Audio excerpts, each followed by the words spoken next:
नमस्कार साथियों, viewers, student desk के इस प्लेटफॉर्म पे आप सबका स्वागत है।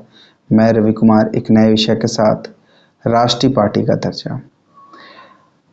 अभी हालिया विधानसभा के चुनाव हुए हैं तो ये विषय केंद्र में आ चुका और ये यूपीएससी या पीसीएस की परीक्षाओं में इससे संबंधित सवाल आने की अति महत्वपूर्ण संभावना बन चुकी है, क्योंकि इसमें कुछ चेंजेस आए हैं। तो हम पहले इस चर्चा को शुरू करने से पहले हम ये समझ लेते हैं कि पार्टियां कितने प्रकार की होती हैं। पार्टियां 3 प्रकार की होती हैं।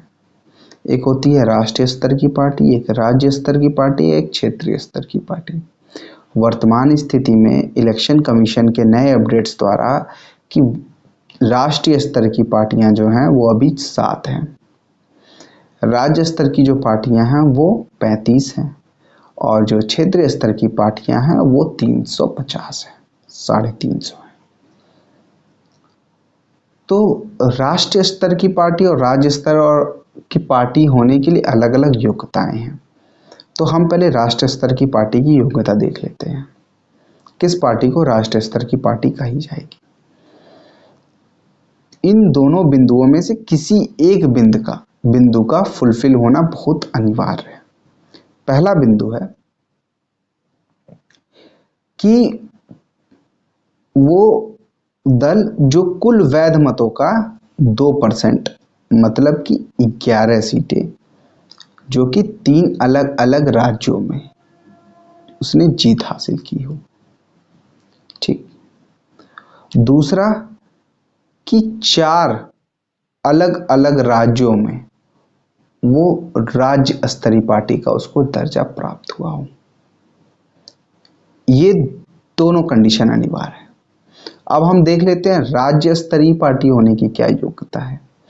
राज्य स्तरीय पार्टी होने की पहली योग्यता है कि उसने कम से कम 3%, कुल वैध मतों का 3% या 3 सीटों पर जीत जो अधिक हो वो हासिल की हो। पहला बिंदु।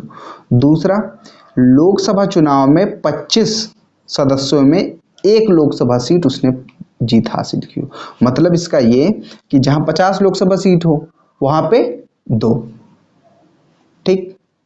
तीसरा बिंदु कि उसने कुल वैध मतों का 8% वोट उसने प्राप्त किया हो। चौथा बिंदु जो महत्वपूर्ण बिंदु है कि लोकसभा या राज्य विधानसभा चुनाव में उसने कुल 6 सीटों पर, मतलब कुल 6% वैध मत प्राप्त किए हों, जो कि एक सीट पर जीत हासिल की हो उसने लोकसभा में और 2 विधानसभा सीटों पर जीत हासिल की हो।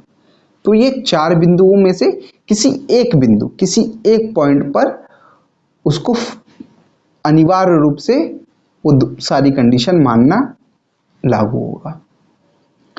तो यहाँ पे ये राज्य स्तर की पार्टी की बात होगी। अब जो वर्तमान विषय आ चुका है कि आम आदमी पार्टी क्या राष्ट्रीय स्तर की पार्टी घोषित हो जाएगी। अब आम आदमी पार्टी के केस में हम देख लेते हैं कि आम आदमी पार्टी जो थी वो दिल्ली केंद्र शासित प्रदेश है।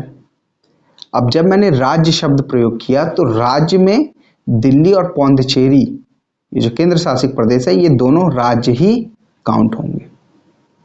ठीक। तो यहां पर दिल्ली विधानसभा चुनाव में उसको 54% वोट मिले वैध मत।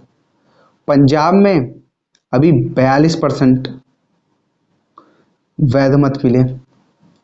और वहीं पर हम बात कर लेते हैं उत्तराखंड में 3.77%, गोवा में 6.77% और उत्तर प्रदेश में 0.3%। तो जो राज्य स्तर की पार्टी की जो मैंने बात की थी कि लोकसभा सीट, जो एक लोकसभा सीट जो पंजाब से थी वो भी विधानसभा से लड़े थे, तो वो विधानसभा से जीत गए थे, तो उनको अपने सांसद पद से इस्तीफा देना पड़ा। तो लोकसभा में वर्तमान स्थिति में तो इस हिसाब से देखेंगे तो इनकी एक भी सीट नहीं है। तो अभी जो प्रेजेंट सिनेरियो जो दिख रहा है वो अभी नहीं है आम आदमी पार्टी, लेकिन जो गुजरात और हिमाचल प्रदेश में आने वाले समय में जो चुनाव हैं वहाँ से उम्मीद लगाई जा रही है कि इन दोनों राज्यों के चुनाव के बाद आम आदमी पार्टी एक राष्ट्र स्तर की पार्टी हो जाएगी। तो यहाँ पे हमने समझा कि राष्ट्रीय स्तर और राज्य स्तर की पार्टी किसको कहते हैं और क्या क्या उनके मापदंड है। इससे यूपीएससी में 2016 में प्रश्न भी आ चुका है। तो आज के लिए बस इतना ही।